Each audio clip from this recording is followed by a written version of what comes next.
নাহনুল খালিদাতু ফালা নাবিদু, নাহনুর রাজিয়াতু ফালা নাসখাতু, নাহনুন নাইমাতু ফালা নাবাসু, তুবা লিমান কানা লানা ওয়া কুন্না লাহু। আমার বেরাদু স্বভাব, আপনারা তো 70 জন হুরের যৌথ কণ্ঠে শুনবেন, 70 জন হুরের যৌথ কণ্ঠে, সাথে আল্লাহর কুদরতের মিউজিক, সাথে আবার ডান্স। কি যে অবস্থা হবে, কেমন যে পরিবেশ হবে, কেমন আনন্দ গণমুহূর্ত হবে, এটা দুনিয়ার মানুষ কেউ কাউকে বুঝাইতেও পারবে না। কাকে বিশ্বাস করে ইমানদার হলেন? দেখছেন দেখছেন আল্লাহকে দেখার কামনা আছে? দেখতে চান? আল্লাহ পাক রব্বুল আলামিন বলেন, ফামান কানা ইয়ারজু লিকা রাব্বিহি, অতঃপর যে ব্যক্তি আশা পোষণ করবে আল্লাহর সাথে সাক্ষাৎ করার, আল্লাহর সাথে মোলাকাত করার, আল্লাহর সাথে দিদার করার, ফালিয়ামাল আমালান সালিহা, সে যেন নেক আমল করে, ওয়ালা ইউশরিক বিইবাদাতি রাব্বিহি আহাদা, সে যেন রবের ইবাদতের মধ্যে অন্য কাউকে অংশীদার না বানায়, শিরিক যেন না করে। এই হলো তিলাওয়াতকৃত আয়াতের মোটামুটি শাব্দিক অনুবাদ। এখন আমাদের জানার বিষয় হইল, নেক আমল করলে, শিরিক থেকে বাঁচলে আল্লাহ পাকের সাথে আমরা মোলাকাত করতে পারবো, সাক্ষাৎ করতে পারবো, আল্লাহর দিদার আমাদের নসিব হবে। কিন্তু কোথায়? জায়গা মতো যাইতে হবে। সেই জায়গাটার নাম হইল জান্নাত। সেই জায়গাটার নাম জান্নাত। এখন জান্নাতে ইমানদারদের সাথে, জান্নাতীদের সাথে আল্লাহ পাকের মোলাকাত কিভাবে, কোথায় হবে? জান্নাতের মধ্যে একটা বাজার হবে, বাজার। বাজারটার নাম হইল সুকে তুবা। এখানে কথা বলে কে? কথা, এই বারান্দার ভিতরে কথা বল। তোমরা এখানে কেন দাঁড়ায় রয়েছ? তোমাদের জন্য বসার জায়গা নাই?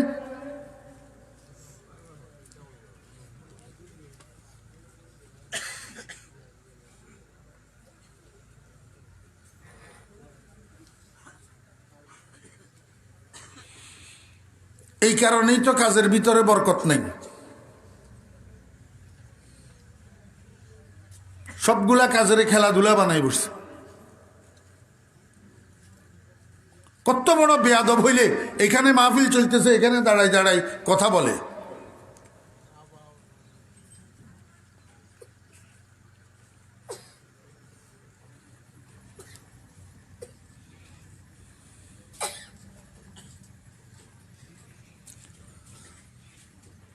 জান্নাতের মধ্যে একটা বাজার হবে,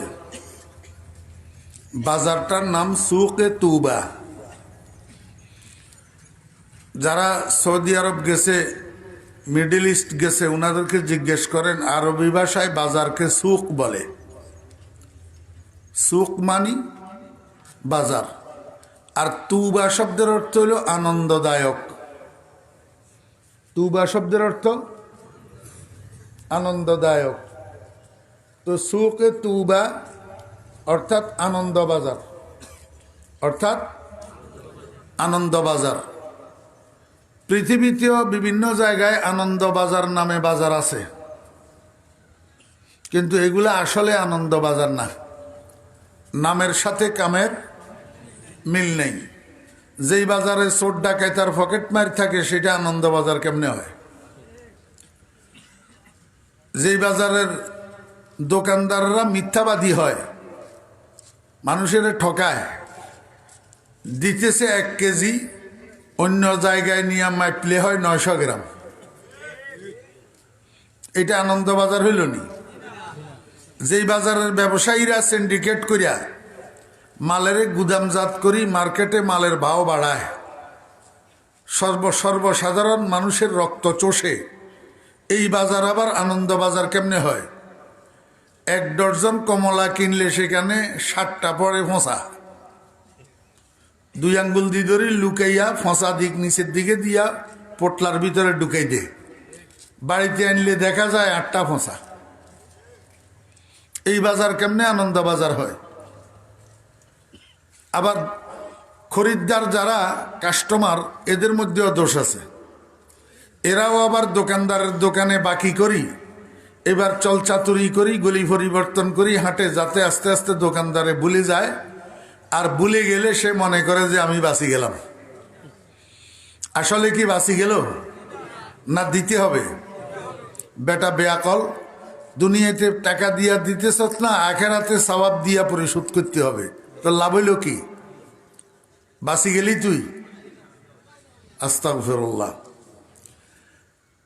আসল আনন্দ বাজার হইল বেহেশতের আনন্দ বাজার। আপনাদের আশেপাশে কি বাজার আছে? মোগলা বাজার সপ্তাহে কয় দিন মিলে? কিবার কিবার? রবিবার, বৃহস্পতিবার। আর বেহেশতের আনন্দ বাজার মিলবে সপ্তাহে 1 দিন, শুধু শুক্রবার জুমার দিন বিকেল বেলায় মিলবে। এই আনন্দ বাজার শুক্রবার জুমার দিন বিকেল বেলায় আদম আলাইহিস সালাম থেকে কিয়ামত পর্যন্ত যত মানুষ জান্নাতি হবে, এদের সকলের মিলন মেলায় পরিণত হবে। সমস্ত জান্নাতীরা এখানে আসি মিলিত হবে। আল্লাহু আকবার। জান্নাতের আনন্দ বাজারে ক্রয় বিক্রয় হবে, মাছ গোস্ত না, তরি তরকারি না, শুটকি না। একটা পণ্য ক্রয় বিক্রয় হবে, সেটার আরবি নাম হইল তাসবির, আর ইংরেজিতে বলে ফটো। ইংরেজিতে কি বলে? ফটো। এখন দুনিয়ার মানুষ, বিশেষ করে যুবকের দল, এরা ফটোর পাগল। মোবাইল, এই মোবাইলের মধ্যে সেলফি উঠাইয়া উঠাইয়া ফেসবুকে পোস্ট করা হইল এদের প্রধান কাজ। জি, এই বেকুব ফোলাফাইন মনে করে বুঝি মোবাইল এটারে আবিষ্কার করছে শুধু সেলফি উঠানোর জন্য, আর ফেসবুকের আবিষ্কার হয়েছে শুধু মাসে মাসে এই সেলফিগুলা দিয়া ফেসবুকের আইডি পরিবর্তন করার জন্য। ভুল। আল্লাহ পাক রব্বুল আলামিন বলেন, বান্দা, দুনিয়াতে তোমার অনেকগুলা মনের চাহিদা থাকবে, এই সবগুলা চাহিদা তুমি দুনিয়াতে পূরণ করিও না। যেই চাহিদা পূরণ করার জন্য আমি আল্লাহর অনুমতি থাকবে সেটা পূরণ করবা, যেটা আমি আল্লাহর অনুমতি থাকবে না সেটা পূরণ করবে না। তবে হ্যাঁ, তোমাকে আমি আশ্বস্ত করতেছি যে আমি আল্লাহর নিষেধের কারণে যে সমস্ত মনোচাহিদা পূরণে তুমি বঞ্চিত থাকবা, এই সমস্ত মন চাহিদাগুলো আমি জান্নাতের মধ্যে তোমাকে পূরণ করে দেব। দেখেন, স্কুল কলেজের ছাত্রদেরকে আব্বাই টিফিনের জন্য টাকা দেয়, সেখান থেকে টাকা বাঁচাইয়া সিনেমার নায়ক নায়িকাদের ফটো খরিদ করে, ফটোরে বান্ধাইয়া একবারে ঘরের ফ্রন্ট স্টল ঢুকতে যেখানে চোখে পড়ে সেখানে ঝুলাইয়া রাখে।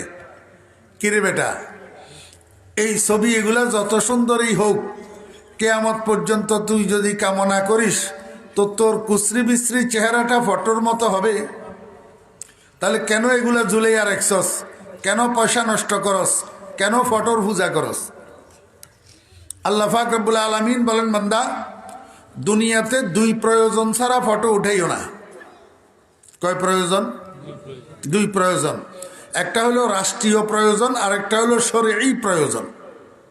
আপনি হজে যাবেন, ওমরায় যাবেন, সেখানে আপনাকে ফটো দিতে হবে ভিসার জন্য, আপনার জন্য ফটো তোলা জায়েজ।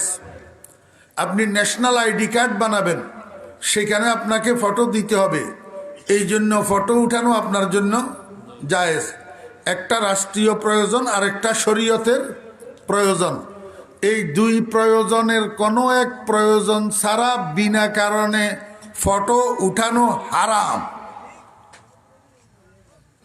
বিনা প্রয়োজনে ফটো উঠানো কি হারাম? বলে হুজুর এটা তো এখন ব্যাপক হইয়া গেছে, সাইলাব হইয়া গেছে, এখন এটারে কি করা? যত কিছুই হোক, শরীয়ত তো শরীয়ত। যারা দিনদার মুসলমানের সন্তান, মুসলমান যারা খোদাভীরু, এরা কোনো সময় হারাম কাজ করবে না, হারাম কাজ করবে না। এখন তো আমাদের দেশে বক্তাও কতগুলা বাইর হইছে, মিয়া সাহেব কতগুলাও আছে। এই ফটো উঠাইয়া উঠাইয়া মাসে মাসে ফেসবুকের আইডি পরিবর্তন করে ফটো দিয়া। আপনি কি বলেন, মিয়া সাহেবে করলে এটা হালাল হইয়া যাব? রিক্সার ড্রাইভারের পোলায় চুরি করলে চুরি হবে, চেয়ারম্যানের পোলায় চুরি করলে চুরি হবে না? তো মিয়া সাহেব ফটো উঠাইলে হারাম হবে না?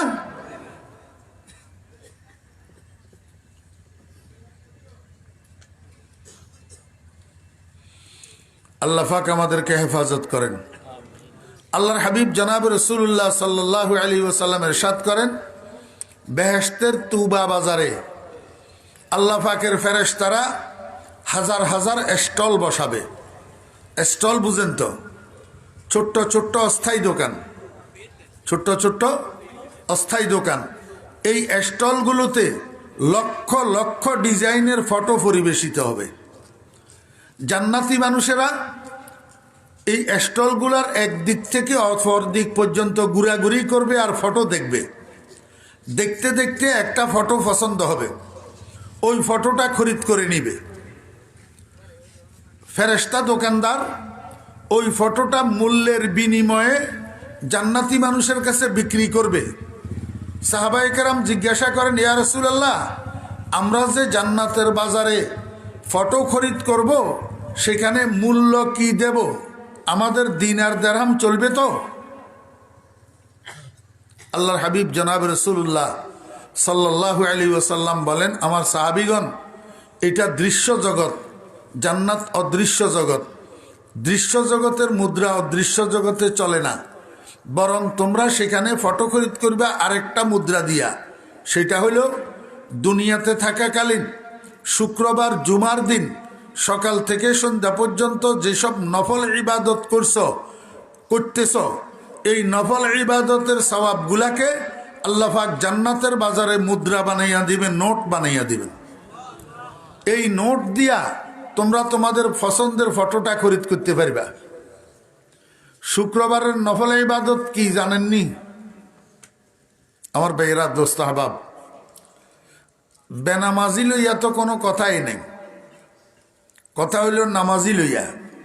যারা নামাজ পড়েন, শুক্রবার দিন ফজরের নামাজের পরে সূরা ইয়াসিনটা তেলাওয়াত করবেন, সূরা ইয়াসিনটা তেলাওয়াত করবেন। দিনের শুরুতে সূরা ইয়াসিন তেলাওয়াত করলে নবীজি বলছেন সন্ধ্যা পর্যন্ত তার যত হাজত, সমস্ত হাজত আল্লাহ কুদরতের দ্বারা পূরণ করে দিবেন। قال النبي صلى الله عليه وسلم من قرأ سورة ياسين صدر النهار قضيت حوائجه أو كما قال النبي عليه الصلاة والسلام। এরপর সূর্য ওঠার পরে 4 রাকাত নামাজ পড়বেন, সালাতুল ইশরাক। সালাতুল ইশরাক 10টার সময় আর 4 রাকাত নামাজ পড়বেন, সালাতুদ দুহা, চাশতের নামাজ। শুক্রবার সকাল থেকে সন্ধ্যা পর্যন্ত যেই কোনো একটা সময় বাহির করি সূরা কাহাফটা তেলাওয়াত করবেন। শুক্রবার দিন জুমার দিন সূরা কাহাফ তেলাওয়াত করা সুন্নত।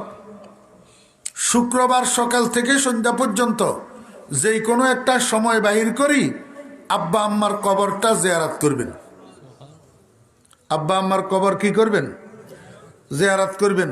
রাসূল আকরাম সাল্লাল্লাহু আলাইহি ওয়াসাল্লাম ইরশাদ করেছেন, মান যারা কবরা আবাওয়াইহি ইয়াউমাল জুমআহ কুতিবা বাররান আও কামা ক্বালা আলাইহিস সালাতু ওয়াসসালাম।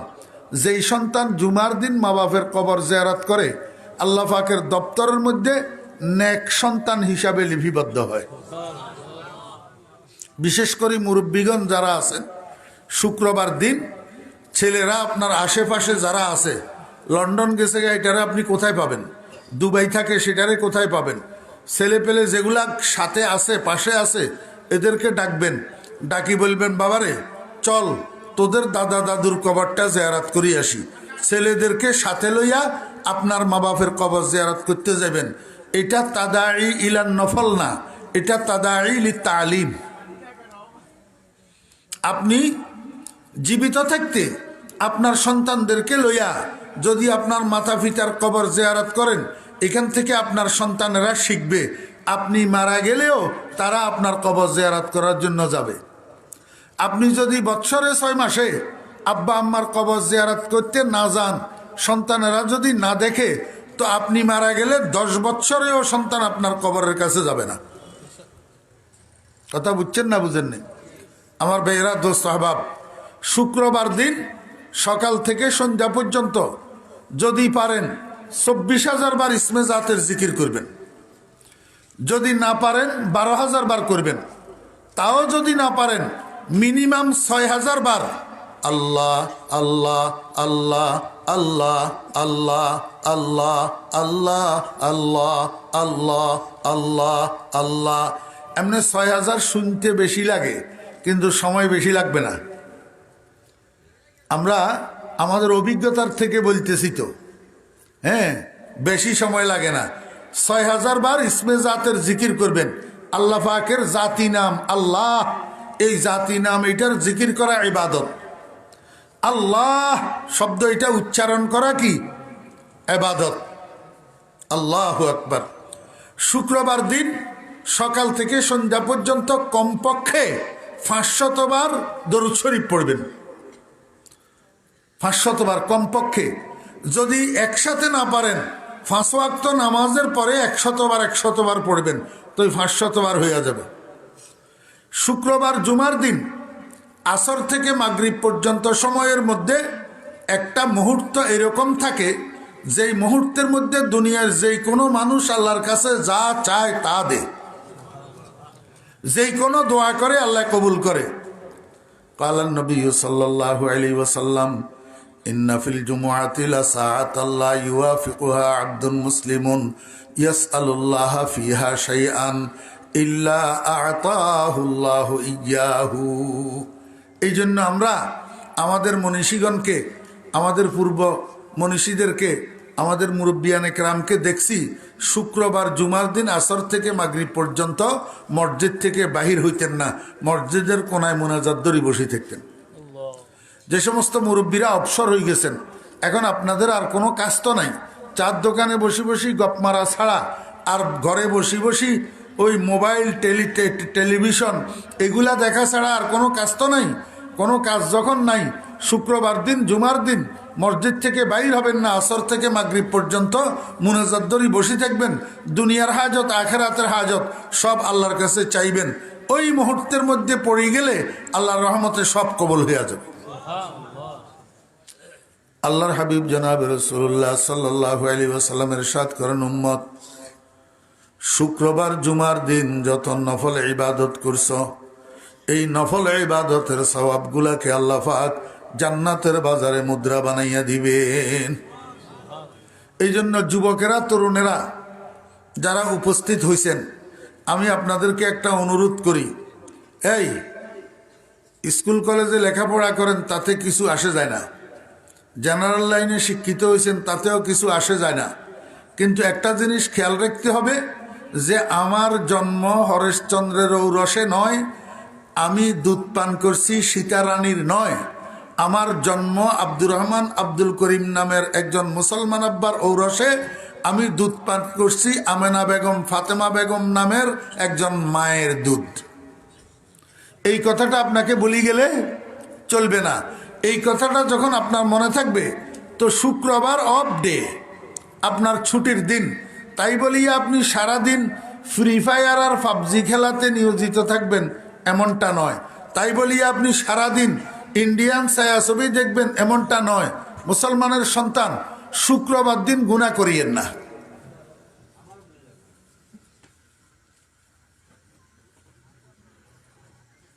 শুক্রবার দিন মনোযোগ আসেনি? যুবকদেরকে বলতেছি, যুবকদেরকে, কিশোরদেরকে, তরুণদেরকে, শুক্রবারে মুসলমানের সন্তান হিসাবে গুনাহ থেকে বাঁচি থাকার চেষ্টা করবেন ইনশাআল্লাহ। করবেন তো? করবেন তো? হাত উঠান। রাজি? ইনশাআল্লাহ হাত নামান। এই শুনেন, শুক্রবারে গুনাহ করলে অসুবিধা আছে। কি অসুবিধা? আল্লাহ পাক রব্বুল আলামিন বলেন, ওয়াস-সামাই যাতিল বুরুজ ওয়াল ইয়াউমিল মাউউদ ওয়া শাহিদিন ওয়া মাশহুদ। সূরা বুরুজ, এটা আপনারা যারা আলেম না, আপনাদেরও সূরা বুরুজের সাথে পরিচয় আছে, কারণ ইমাম সাহেবেরা নামাজের মধ্যে বেশি পড়ে তো। হ্যাঁ, তা আল্লাহ পাক কসম করতেছেন, বুরুজওয়ালা আকাশের কসম, প্রতিশ্রুত দিবসের কসম, ওয়া শাহিদিন, সাক্ষীর কসম। কিসের কসম? সাক্ষীর। সাহাবীরা জিজ্ঞাসা করেন, মা শাহিদু ইয়া রাসূলুল্লাহ, ইয়া রাসূলুল্লাহ সাক্ষী কি? রাসূল আকরাম সাল্লাল্লাহু আলাইহি ওয়াসাল্লাম বলেন, হুয়া ইয়াউমুল জুমআ। এখানে সাক্ষী দ্বারা আল্লাহ পাকের উদ্দেশ্য হলো জুমার দিন। কেমনে জুমার দিন সাক্ষী হবে? আমার বেহরা দোস্ত আহবাব, কিয়ামতের ময়দানে আল্লাহ পাক রব্বুল আলামিন জুমার দিবসটাকে একটা আকৃতি দিয়া দিবেন, সূরতে মেসালি দিয়া দিবেন, আল্লাহু আকবার, শরীর দিয়া দিবেন। এই জুমার দিনটা কিয়ামতের ময়দানের সমস্ত মানুষের সামনে নিয়ে আল্লাহ পাক উপস্থিত করবেন আর বলবেন, ও জুমার দিন, এই মানুষটা তুমি জুমার দিনের মধ্যে কি কি করছে, ভালো মন্দ, সবটার তুমি সাক্ষী দাও। তো জুমার দিন ফরফর ফরফর করে বলে দিবে, এই লোকটা আমি জুমার দিনের মধ্যে এই এই এই এই কাজ করছে। বাঁচার উপায় আছে নি? আর কথা বলেন, বাঁচার উপায় আছে? এই মুসলমানের ফলা যদি কোরআন শরীফ বিশ্বাস না করস, তো হরেশচন্দ্রের ফলায় বিশ্বাস করব? হ্যাঁ, কোরআন শরীফ বিশ্বাস করবে মুসলমানের পোলায় না সীতারানীর পোলায়? আমার বেহরা দোস্ত আহবাব, খবরদার জুমার দিন শুক্রবার গুনাহ করিও না। শুক্রবার দিন অল্প বেশি যা পারো নফল ইবাদত করার চেষ্টা করিবা। এই নফল ইবাদতের সওয়াব জান্নাতের মধ্যে কাজে আসবে। আল্লাহর হাবিব জনাব রাসূলুল্লাহ সাল্লাল্লাহু আলাইহি ওয়াসাল্লাম বলেন, নফল ইবাদতের সওয়াবের মুদ্রা দিয়া যে তুমি ফটোটা খরিদ করিবা, একজন জান্নাতি মানুষ ফটো খরিদ করার পরে ফটো এটাকে হাতের মধ্যে লইয়া এইভাবে ফটোর দিকে তাকাবে আর মনে মনে কামনা করবে, হায় রে হায়, কত সুন্দর ফটো, আমার চেহারাটা যদি এই ফটোর মতো হইতো কত ভালো হইতো।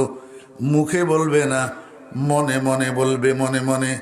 আল্লাহ পাক রব্বুল আলামিন বলেন, বান্দা মুখে বলার দরকার নাই, তুই যে মনে মনে কামনা করতেছ, এক সেকেন্ড দেরি করব না, আমি আল্লাহ তোর কামনা পূরণ করে দেব।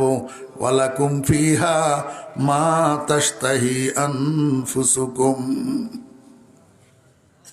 এক সেকেন্ড দেরি হবে না। আল্লাহর হাবিব জনাব রাসূলুল্লাহ সাল্লাল্লাহু আলাইহি ওয়াসাল্লাম ইরশাদ করেন, মনের মধ্যে কামনা আসার সাথে সাথে তার কুশ্রী বিশ্রী চেহারাটা, দুনিয়ার দাঁতল চেহারা, নাক চ্যাপটা, ঠোঁট মোটা, আমার ভাইয়েরা ঠোঁট কাটা, নাক কাটা, কান কাটা, ছাগলের চামড়ার মতো কালো কুশ্রী বিশ্রী চেহারা মুহূর্তের মধ্যে পরিবর্তন হইয়া ফটোর মতো হইয়া যাবে। আল্লাহর হাবিব বলেন, যখন ফটোর মতো চেহারা পরিবর্তন হবে, ইয়াতালাল্লাউ ওয়াজহুহু কামা ইয়াতালাল্লাউল কমরু ফি লাইলাতিল বদর। 14 তারিখের পূর্ণিমার রজনীতে মেঘশূন্য পরিষ্কার আকাশে পূর্ণিমার চন্দ্রটা যেরকম ঝলমল ঝলমল করে, এই মানুষটার চেহারা পূর্ণিমার চাঁদের মতো ঝলমল ঝলমল করতে থাকবে। আল্লাহু আকবার। আমার বেহরা দোস্ত আহবাব, দুনিয়ার মধ্যে আল্লাহ পাক রব্বুল আলামিন আমাদেরকে যে বানাইছেন, আমাদের অঙ্গ প্রত্যঙ্গের মধ্যে সামঞ্জস্যতা দিছেননি? অঙ্গ প্রত্যঙ্গের মধ্যে সামঞ্জস্যতা আছে না নাই? আল্লাহু আকবার। এই সামঞ্জস্যতা যদি না থাকতো তাহলে আমাদেরকে সুন্দর দেখাতো না, আমাদের এই বডি, আমাদের এই শরীর আমাদের উপকারে আসতো না। শুধু উদাহরণের জন্য একটা কথা বলি, এই আমাদের হাতের 5টা আঙ্গুল সমান না বেশ কম? হ্যাঁ, বেশ কম। কেন? আল্লাহ পাক রব্বুল আলামিন আমাদের আঙ্গুলগুলাকে যদি সমান বানাইতেন তাহলে এগুলা আমাদের উপকারে আসতো না। এখন যে বেশ কম বানাইছেন এগুলা আমাদের উপকারে আসে, আমাদেরকে সুন্দর দেখায়। আল্লাহ কয়, বান্দা আমি যদি তোর 5টা আঙ্গুলকে সমান বানাইতাম প্লেটের মধ্যে খানার লোকমা নেওয়ার জন্য, তুই যখন আঙ্গুলগুলাকে উপর করতি তখন একটা ছোট, একটা বড়, একটা লম্বা, একটা বাটি হইয়া থাকতো, তুই ভাতের লোকমা নিতে পারতি না। আমি এমন করি বড় ছোট বানাইছি, প্লেটের উপরে উপর করলে দেখ সবগুলা সমান হইয়া যায়। দেখছেন নি? এমন করি বড় ছোট বানাইছি যাতে তুই খানা খাওয়ার সময় সবগুলা প্লেটে কি হয়ে যায়? সমান হয়ে যায়। তা আগের থেকে যদি আমি সমান বানাইতাম তাহলে খানা খাওয়ার সময় প্লেটে সবগুলা সমান নি হইতো না উঁচা নিচা হইয়া থাকতো? তো তুই খানা খেতে পারতি। এটার নাম তাসবিয়াতুল আযা, এটার নাম তাসবিয়াতুল আল্লাযী খালাকাকা ফাসাওয়াকা। আল্লাহ পাক আমাদের অঙ্গ প্রত্যঙ্গের মধ্যে সামঞ্জস্যতা দিয়েছেন। চোখগুলার সাইজ কত বড় হবে, নাকের সাইজ কত বড় হবে, ঠোঁটের সাইজ কত বড় হবে, কানের ছিদ্র কত বড় হবে। আমার বেয়েরা দোস্ত আবাব, কোন অঙ্গটা কোথায় ফিট করলে তোমার উপকারে আসবে, তোমাকে সুন্দর লাগবে, আল্লাহ পাক রব্বুল আলামিন সেইভাবে শরীরটা বানাইছেন।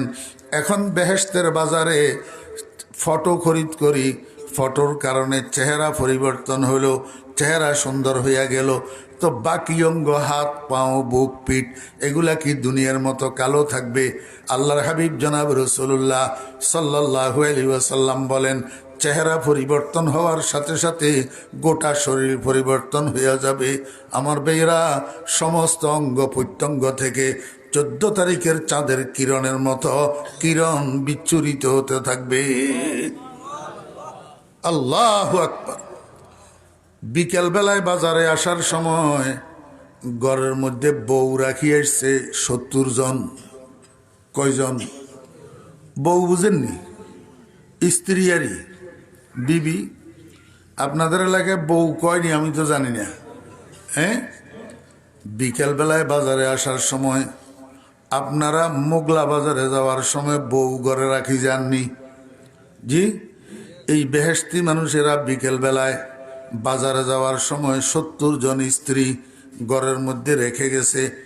এই 70 জনের সর্দার দুনিয়ার স্ত্রী, 70 জনের লিডার 70 জনের লিডার হইল দুনিয়ার বউ।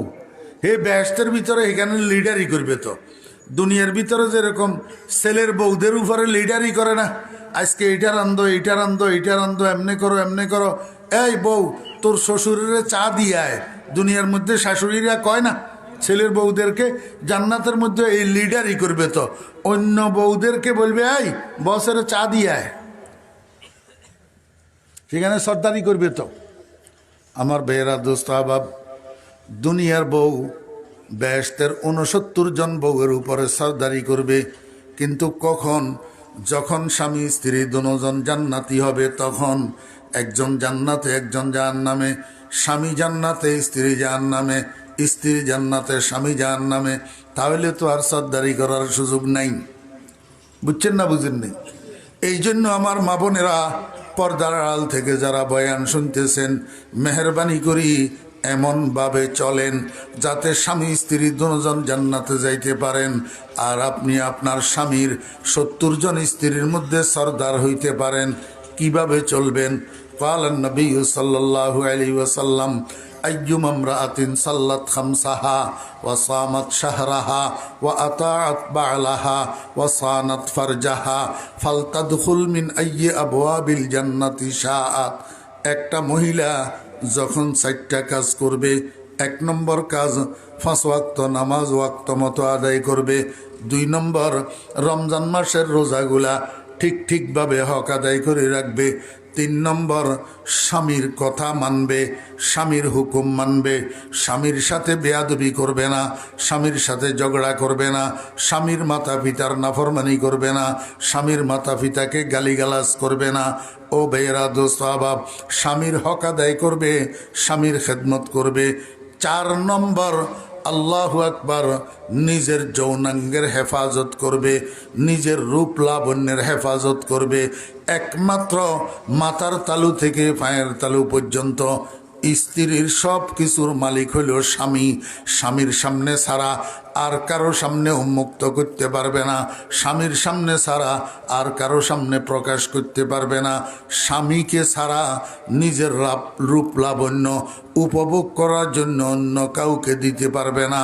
আমার বেয়েরা দোস্ত আবাব, মোটামুটি কথা, পর্দায় চলতে হবে, পর্দার চলতে হবে। বেগানা পুরুষের সাথে আল্লাহু আকবার বেপর্দা হওয়া যাবে না। ঘরের থেকে বাইর হওয়ার সময় নেকাব ছাড়া, হেজাব ছাড়া, খোলা মুখে খোলা শরীরে বাইর হওয়া যাবে না। আল্লাহর হাবিব জনাব রাসূলুল্লাহ সাল্লাল্লাহু আলাইহি ওয়াসাল্লাম বলেন, কিয়ামতের দিন আল্লাহ পাক জান্নাতের 8টা দরজা এই মহিলার জন্য খুলে দিবেন, আর বলবেন, মহিলা, তোমার মনে যেই দরজা দিয়া চায় সেই দরজা দিয়া প্রবেশ করো, 8টা দরজা তোমার জন্য খোলা। এইভাবে আমার বন্ধুরা, ভাইয়েরা, আপনাদেরও দায়িত্ব আছে। আপনারাও মা, বোন, স্ত্রী, কন্যা, এই 4 জন মহিলার পর্দা কিভাবে হবে সেই ব্যবস্থা আপনাদেরকে নিতে হবে, সেই ব্যবস্থা করে দিতে হবে। যদি কোনো মা বোন পর্দা মতো চলতে চায় কিন্তু স্বামী পর্দা মতো চালায় না, ছেলে পর্দা মতো চালায় না, বাপে পর্দা মতো চালায় না, বাইয়ে পর্দা মতো চালায় না, মনে রাখবেন, একজন মহিলা 4 জন পুরুষকে কিয়ামতের ময়দানে আল্লাহর দরবারে আপিল করি জাহান্নামে নিয়ে যাবে। 4 জন মহিলা, 1 নম্বরে বাপ, 2 নম্বরে ভাই, 3 নম্বরে স্বামী, 4 নম্বরে সন্তান। পর্দা করাইবেন, পর্দা করবেন, তাহলে স্বামী স্ত্রী দুজন জান্নাতে যাইতে পারবেন। স্বামীকে 70 জন স্ত্রী দেওয়া হবে, আর এই 70 জনের সর্দার বানানো হবে দুনিয়ার স্ত্রীকে। আমার বেয়েরা দোস্ত আবাব, বিকেল বেলায় এইবার বেহেশতের বাজারের থেকে আপনি ঘরে যাবেন। ঘরে যাইয়া যখন ঘরের দরজা দিয়া ভিতরে ঢুকবেন, আপনার স্ত্রীরা লজ্জাবোধ করিয়া পিছনের দিকে দৌড়াতে থাকবে আর বলতে থাকবে, কে আপনি বেগানা পুরুষ, আমাদের ঘরে কেন ঢুকলেন, আমাদের ঘরে কেন ঢুকলেন, বাইর হইয়া যান আমাদের ঘর থেকে। আপনি ডাক দিয়া বলবেন, বিবিরা, আমি কোনো বেগানা পুরুষ নই, আমি তো তোমাদের স্বামী। স্ত্রীরা বলবে, না না, আপনি মিথ্যা কথা বলতেছেন, আমার স্বামী আপনার মতো এমন রূপবান ছিল না, আপনার মতো এত সুন্দর ছিলেন না, আমাদের স্বামী এত রূপ ছিল না। আপনি বলবেন, বিবিরা, আরও কাছে আসো, ঘটনা শুনো। আপনি জান্নাতের বাজারে ফটো খরিদ করার ঘটনা তাদেরকে শুনাইয়া বলবেন, তোমরা আমার কণ্ঠস্বর পরীক্ষা করো, আমার বাহ্যিক রূপ লাবণ্য পরিবর্তন হয়েছে কিন্তু কণ্ঠস্বর তো পরিবর্তন হয় নাই, তোমরা আমার কণ্ঠস্বর দেখো, আমার আওয়াজ দেখো। স্ত্রীরা বিশ্বাস করবে, দেখবে কথা তো ঠিক, কণ্ঠস্বরে তো কয় আমাদের স্বামী। এবার তাদের বিশ্বাস হবে আপনি যে তাদের স্বামী।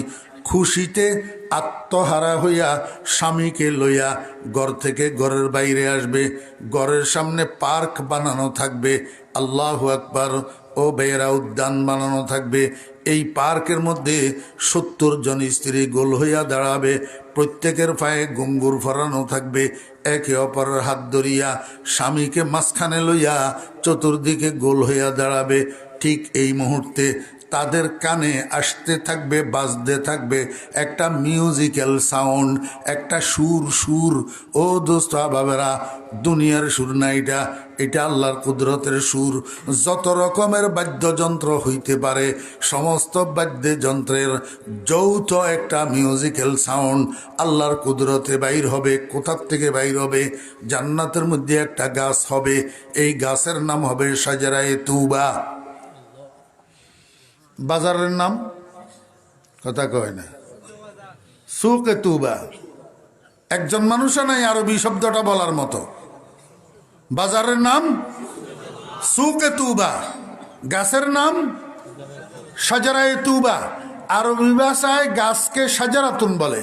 সাজারাতুন, হ্যাঁ, সাজারাতুন মানে গাছ, বৃক্ষ, তুবা মানে আনন্দদায়ক।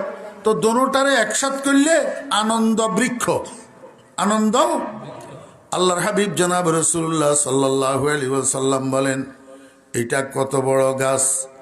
আরবি একটা দ্রুতযান ঘোড়াকে যদি এই গাছের ছায়া চতুর্দিক থেকে ঘুরিয়ে আসার জন্য চালাই দেওয়া হয়, এই দ্রুতযান ঘোড়াটা এই গাছের ছায়াটা মাড়াইয়া আসতে 500 বৎসর সময় লাগবে। কয়শো বৎসর? 500 বৎসর। আমার ভাইয়েরা, দোস্ত আহবাব, এই গাছটার পাতা হবে বলে তেঁতুল পাতার মতো চিকন চিকন, কৃষ্ণচূড়ার পাতার মতো ছোট ছোট। এই পাতা, আল্লাহু আকবার, বেহেশতের উপরিভাগ দিয়া উত্তর দিক থেকে একটা বাতাস প্রবাহিত হবে, উত্তরালি বাতাস, সুশীতল বাতাস, ঠান্ডা বাতাস। আমাদের দুনিয়াতেও বাতাস প্রবাহিত হয়, গ্রীষ্মকালে দক্ষিণ দিক থেকে বাতাস প্রবাহিত হয়, এই বাতাস কিন্তু গরম হয়। শীতকালে কখনো কখনো উত্তর দিক থেকে একটা শীতল বাতাস প্রবাহিত হয়, এটাকে উত্তরালি বাতাস বলে। এটার নাম বাদে সারসার।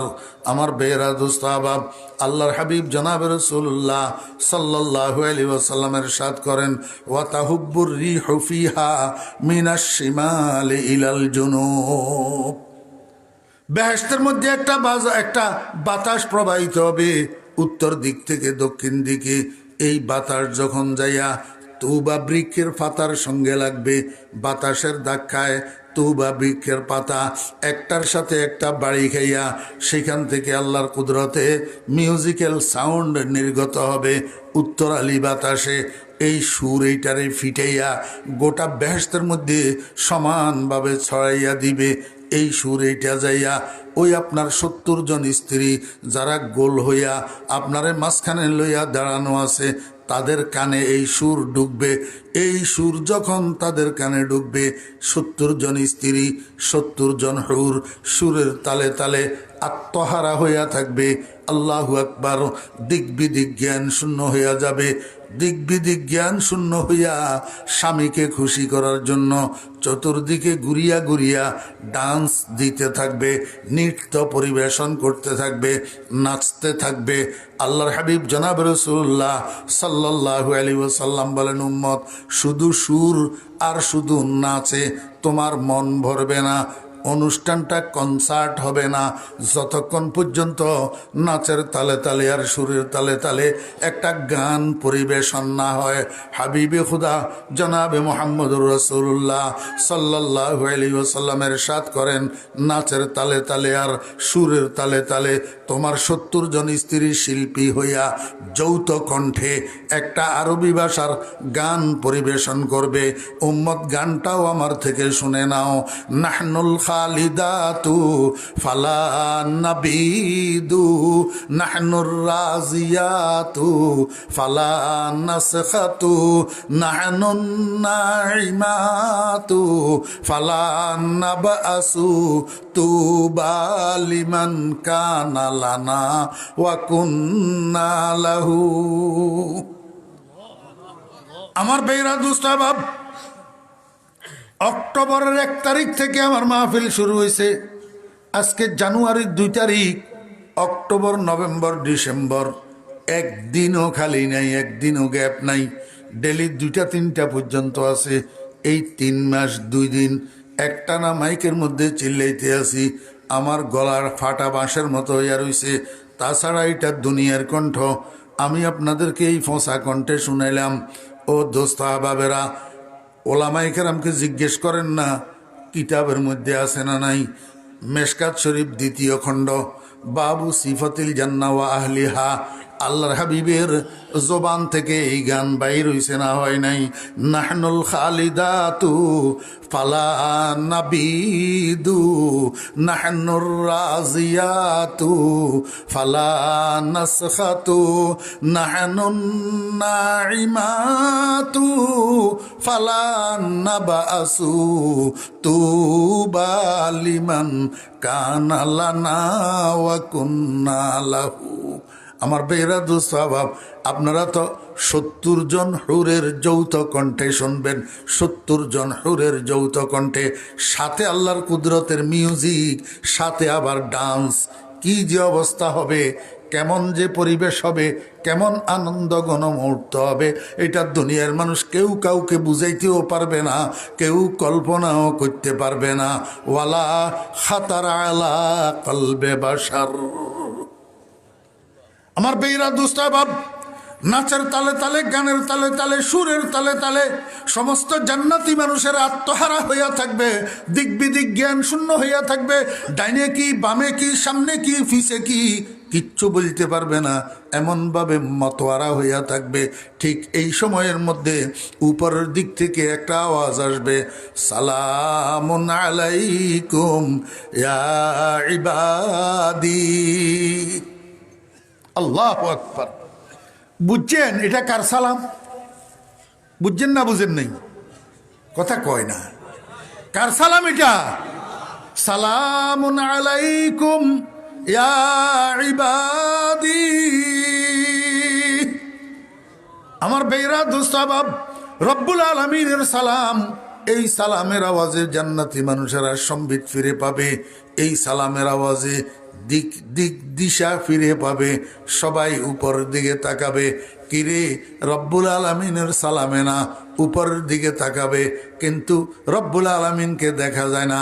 সাথে সাথে আরেকটা আওয়াজ আসবে, হাল ওয়াজাদতুম মা ওয়াদাকুম রব্বুকুম ইয়া ইবাদি।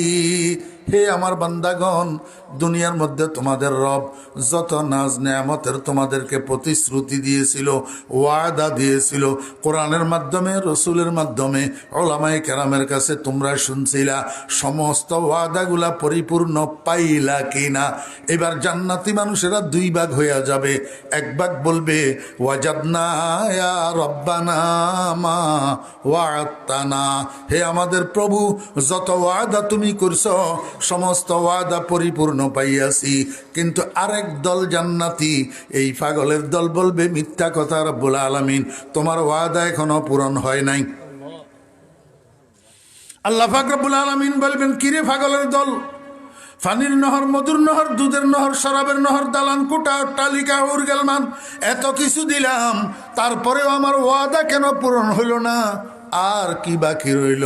পাগলের দল বলবেন, রব্বুল আলামিন, এগুলার জন্য তো জান্নাতের কামনা করি নাই। তোমার হাবিব বলেছিলেন, সাতারাউনা রব্বাকুম কামা তারাউনা ফি হাযাল কামার ফি লাইলাতিল, কামা তারাউনা হাযাল কামার ফি লাইলাতিল বদর ওয়া ফি রিওয়ায়াতিন কামা তারাউনা হাযাল কামার ফি লাইলাতি কামালি আও কামা ক্বালা নবী আলাইহিস সালাতু ওয়াস সালাম। ও রব, প্রভু, তোমার রব, তোমার বন্ধু হাদিসের মধ্যে বলছিলেন, আমরা নাকি 14 তারিখের চাঁদের মতো তোমার দিদার লাভ করব জান্নাতের মধ্যে। ওলামায়ে কেরাম আমাদেরকে সেই হাদিস শুনিয়েছিলেন। ও মাওলা, তোমার দিদারের আশায় না নামাজ পড়ছিলাম, রোজা রাখছিলাম, হজ করছিলাম, জাকাত দিছিলাম, তোমার দিদারের আশায় মাহফিলের মধ্যে কোমর বাঁকা করি, হাঁটু বাঁকা করি, ঘন্টার পর ঘন্টা বসি বসি তোমার কোরআনের আলোচনা শুনছিলাম, তোমার নামের আলোচনা শুনছিলাম, তোমার হাবিবের আলোচনা শুনছিলাম। রব্বুল আলামিন তোমার দিদারের আশায় হুরো গলমা যতনি নেমত হায় তু, হুরো গলমা যতনি নেমত হায় তু, সবসে বেহতর নেমতে দিদারে তু, বেতু জন্নত দোজখ সতায়ে যা ফজা, বাতু দোজখ জন্নত সতায়ে দিল রুবা। ওরে খাহেশে ওসলে জুদা, লজ্জতে দিদার জুদা, খাহেশে ওসলে জুদা, লজ্জতে দিদার জুদা, কুচায়ে হুসন জুদা, ইশক কি বাজার জুদা। মাবুদ, তোমার দিদারের আশায়, তোমার দিদারের অপেক্ষায় রুহটা আমার বাহির হইয়া হলকুম পর্যন্ত আসছে, বাহির হবে না থাকবে তোমার উপরে নির্ভর করে। মাওলা, তোমার দিদার যদি পাই তাহলে রুহটা ভিতরে থাকবে, আর না হলে রুহটা বাইর হয়ে যাবে। আজমে দিদারে তু দারম জানে বরলব আমদা, আজমে দিদারে তু দারম জানে বরলব আমদা, বাজ গর্দদে ইয়া বরায়দ চিস্তে ফরমানে সুমা। আল্লাহ পাক রব্বুল আলামিন জিজ্ঞেস করবে, বান্দা, আমারে তোমরা দেখতে চাওনি? সমস্ত জান্নাতি মানুষেরা এক ব্যক্তি উত্তর দিবে, মাওলা আমরা আপনার দিদারের পাগল। আল্লাহ পাকের কুদরতের চেহারার উপর বলে 70,000 নূরের পর্দা দিয়া ডাকনা দেওয়া, সেখান থেকে একটা মাত্র পর্দা আল্লাহ পাক উঠাইয়া দিবেন। আর সমস্ত জান্নাতি মানুষেরা এক পলকের জন্য আল্লাহর কুদরতের চেহারার দিকে বলে তাকাবেন। তাকানোর সাথে সাথে চিৎকার দিয়া বেহুশ হইয়া পড়িয়া যাবেন। এক বেহুশিতে 40,000 বৎসর কাটিয়া যাবে, খবর থাকবে না।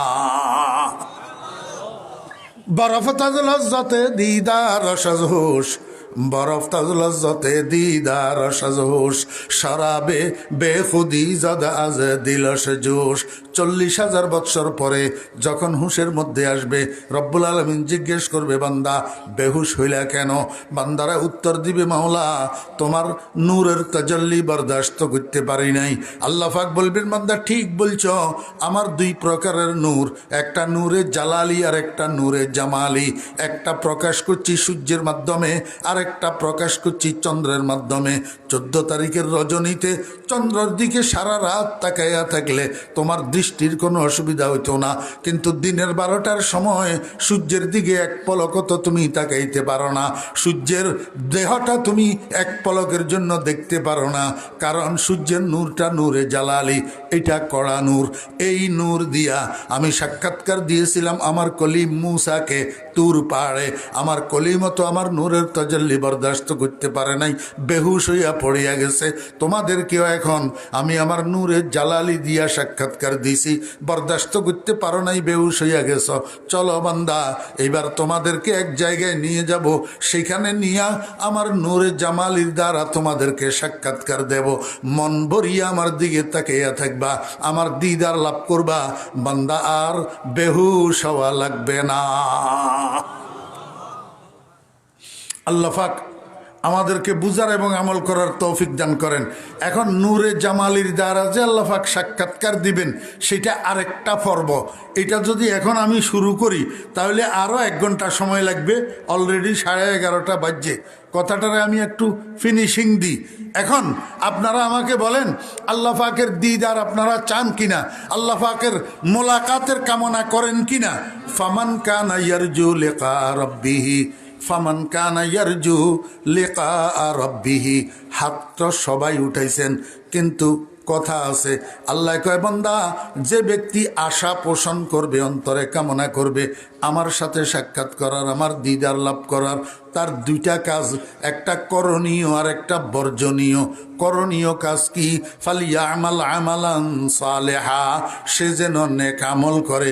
নেক আমলটা কি আমার বেয়েরা দোস্ত আবাব? নেক আমলটা রসুল আকরম সাল্লাল্লাহু আলাইহি ওয়াসাল্লামের কথা, রসুল আকরম সাল্লাল্লাহু আলাইহি ওয়াসাল্লামের নির্দেশ। নবীজি কোনো কাজ করার জন্য কাউকে আদেশ করছেন, এটা নেক আমল। অথবা নবীজি নিজে যেই কাজটা করছেন সেটা নেক আমল। অথবা নবীজির সামনে কোনো সাহাবী একটা কাজ করছে, নবীজি নিষেধ করেন নাই, সেটাকে সমর্থন করছেন, এটা নেক আমল। কাউলুন নবী সাল্লাল্লাহু আলাইহি ওয়াসাল্লাম, ফি'লুন নবী সাল্লাল্লাহু আলাইহি ওয়াসাল্লাম, তাকরীরুন নবী সাল্লাল্লাহু আলাইহি ওয়াসাল্লাম। আমার বেয়েরা দোস্ত আহবাব, এই যেই কাজ রসুল আকরম সাল্লাল্লাহু আলাইহি ওয়াসাল্লামের অনুসরণে হযরতে সাহাবায়ে কেরাম করছেন, ওই সমস্ত হাদিস যেগুলার উপরে সাহাবীরা আমল করি, হাদিসটা সুন্নতে পরিণত হয়েছে, সেইগুলা সব নেক আমল। আল্লাহ কয়, বান্দা যদি আমার মোলাকাত চাও, যদি আমার দিদার চাও, পার্থিব জীবনে নেক আমল করিয়া বেড়াও, খবরদার গুনার কাজ করিও না। 1 নম্বর, ওয়ালা ইউশরিক বিইবাদাতি রাব্বিহি আহাদা, তোমার প্রভুর ইবাদতের মধ্যে শিরিক করিও না। ও বেয়েরা দোস্ত আহবাব, শিরিক 2 প্রকার, একটা শিরকে জলি আর একটা শিরকে খফি।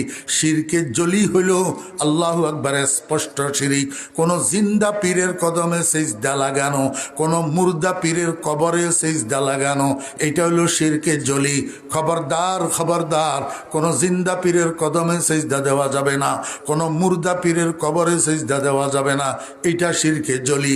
আরেকটা আরেকটা আছে শিরকে খফি। ক্বালান নবী সাল্লাল্লাহু আলাইহি ওয়াসাল্লাম ইন্না আখওয়াফা মা আখাফু আলা উম্মতি আশ-শিরকুল খফি। কিলা ওয়া মা শিরকুল খফি ইয়া রাসূলুল্লাহ? ক্বালা আর-রিয়া। আল্লাহর হাবিব বলেন, আমি দুনিয়ার থেকে যাওয়ার পরে আমার উম্মতের জন্য যেই জিনিসটার বেশি ভয় হয় আমার, সেই জিনিসটা হলো শিরকে খফি। সাহাবীরা জিজ্ঞাসা করেন, ইয়া রাসূলুল্লাহ, শিরকে খফিটা কি? অস্পষ্ট শিরিকটা কি? আল্লাহর হাবিব বলেন, আর-রিয়া, লৌকিকতা। লৌকিকতা, মানুষকে দেখানোর জন্য ইবাদত করা, মানুষকে দেখানোর জন্য নামাজ পড়া, মানুষকে দেখানোর জন্য রোজা রাখা, মানুষকে দেখানোর জন্য হজ করা, মানুষকে দেখানোর জন্য যাকাত দেওয়া, মানুষকে দেখানোর জন্য দান সদকা করা, মানুষকে দেখানোর জন্য তসবিহ টিপা, মানুষকে দেখানোর জন্য পাগড়ি বাঁধা, মানুষকে দেখানোর জন্য আলেম হওয়া, মানুষকে দেখানোর জন্য ওয়াজ করা। ও বেয়েরা, দোস্ত, বাবারা, আল্লাহ আমাদেরকে হেফাজত করেন,